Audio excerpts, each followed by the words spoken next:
This screencast is going to be on the numerical model, assignment 6.3. According to Davidson 2016, the numerical model is a form of quantitative data analysis which we can use to analyse technique and sports performance. Analysing the biomechanics of a technique in this way means that we can advise the athlete to make small changes to their performance in order to improve and maximise efficiency with the skill they are performing. Models are mathematical models. They are created using quantitative data, meaning that the data collected is numerical and then can be presented in tables and graphs, like the two shown on the screen. There are two important areas in biomechanics: kinematics and kinetics. I did a study on biomechanics in 2017 and states that kinematics describes the motion of the bodies and deals with finding out velocities and accelerations for various objects. Kinematics explain how the body responds when a force is applied to it. The numerical model is overall where we describe how a skill is executed. However, to do this we need guidance of how the certain skill should be executed. This can be done using a perfect model. A model is a great way to be able to compare someone's skill execution to a reliable source. There are several different perfect models that can be used, some more reliable than others. For example, normative data.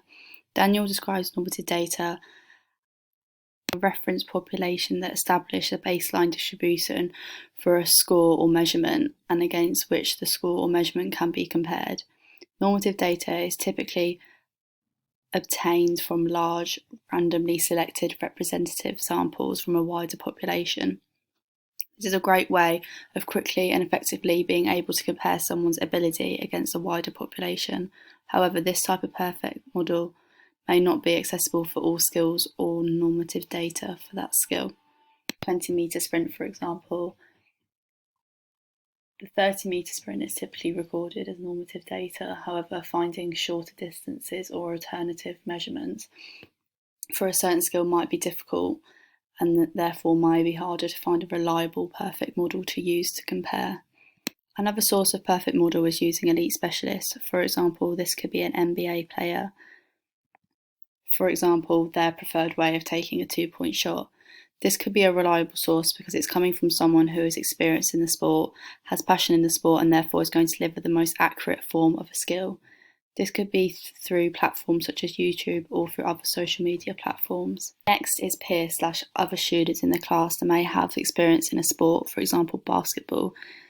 This means they are able to share their skills with other students in the class that may not be as experienced as them. The more experienced student will be the ideal perfect model, and the other students can be the weaker players, and then the difference in scores can be compared.